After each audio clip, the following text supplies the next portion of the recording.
Empat hal yang menjaminkan banyak rizki, bukan memudahkan rizki. Tolong Bapak Ibu hafal. Empat hal bukan menjaminkan rizki, bukan memudahkan rizki, tidak. Empat hal mendatangkan rizki kemari.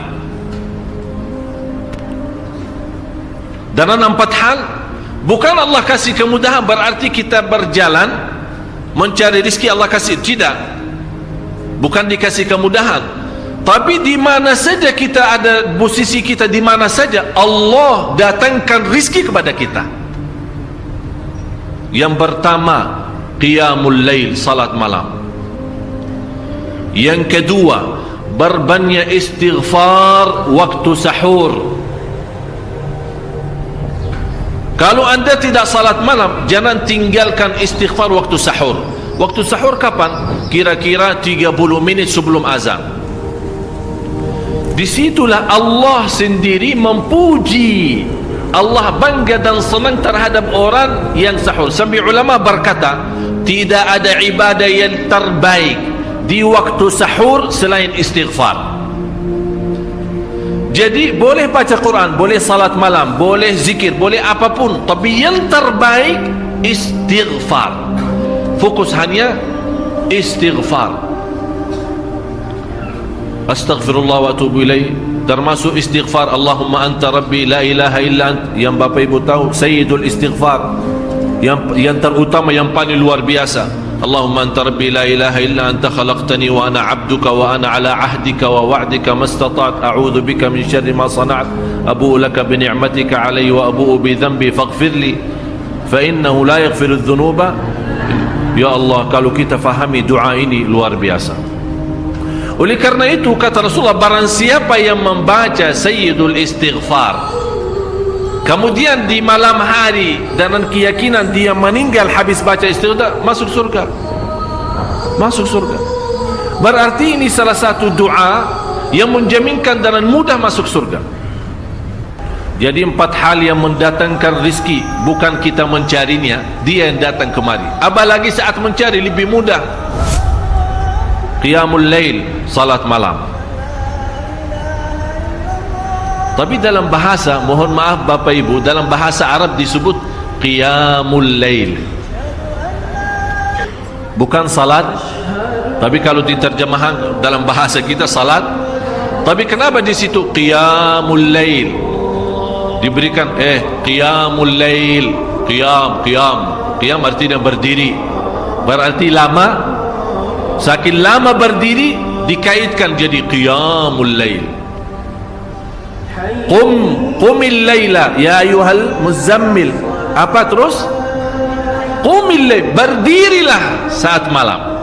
Berdirilah, bukan salatlah malam, tidak, berdirilah malam hari. Itu dahsyatnya di situ berdiri. Qiyamul lail. Yang kedua, berbanyak istighfar.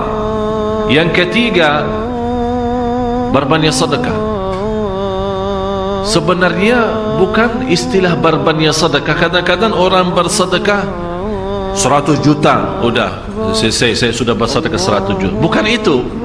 Bukan yang dimaksud berbanyak sedekah itu dari sisi uang itu banyak atau sedikit, bukan. Yang dimaksud rahasia sedekah, ta'ahudus sedekah, istiqamah bersedekah. Istiqamah itu tidak menjadi masalah besar maupun kecil. Itu tidak menjadi masalah, karena bagi Allah tidak ada artinya besar maupun kecil. Kita tidak memberikan kepada Allah karena Allah maha kaya.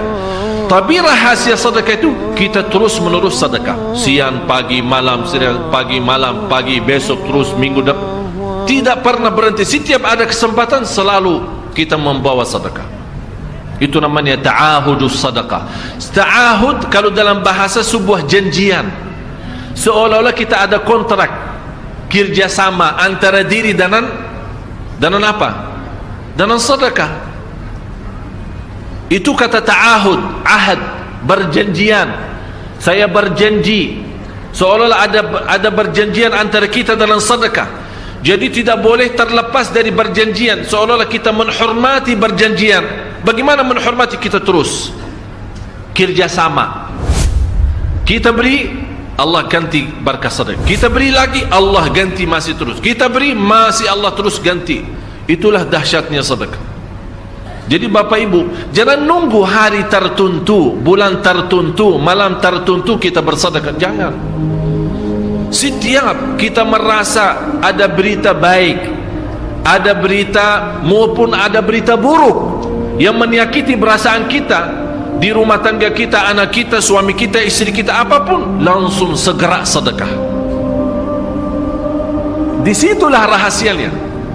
Ikatkan seolah-olah kita sudah membuat perjanjian antara diri dan sedekah dalam segala hal, hal senang maupun hal tidak, hal bahagia maupun hal sedih, hal bangga maupun hal lagi menghadapi kesusahan, kesulitan, selalu sehat dan sakit. Terus yang keempat, zikir, berzikir pagi hari dan sore hari. Berzikir pagi hari dan sore hari. Ini 4 hal Bapak Ibu. Berdiri malam hari, itu yang namanya tahajud, banjanya atau lamanya berdiri. Berbanyak istighfar waktu sahur. Yang ketiga, berbanyak sedekah. Sudah Bapak Ibu mengerti. Jadi istilah berbanyak sedekah bukan artinya harus banyak dari jumlah hitungannya, tidak. Yang keempat adalah berzikir di pagi hari maupun petang hari. Amman huwa qanitun ana al-laili sajidan wa qa'ima. Sajidan wa qa'ima. Jadi Bapak Ibu, saat kita berdiri lama, walaupun baca satu ayat diulangi berkali-kali, walaupun baca surah pendek tapi diulangi berkali-kali, tidak menjadi masalah. Bapak Ibu hanya hafal qulhu. Qulhu dibaca 3 kali, pahalanya seperti baca Al-Quran 30 juz. Ada seorang salih mengajak kawannya, sudah mendekati subuh, ayo bangun salat malam dan baca sepertiga Al-Quran. Langsung orang itu menjawab, bagaimana saya baca, sebentar lagi mau azan. Bacalah qul huwallahu ahad, salat malam dan qul huwallahu ahad. Jadi Bapak Ibu, yang saya harap, jangan susah fikir, ya Allah saya mau baca apa. Tak usah susah fikir. Baca dan nikmati, yang penting nikmati bacaan. Walaupun qul huwallahu ahad setiap hari. Kalau kita pusing baca, Allah tidak akan pusing mendengar. Malah Allah paling senang mendengar bisikan bacaan dan bisikan doa kita malam hari. Allah paling senang mendengar bisikan doa munajat kita malam hari. Itu luar biasa.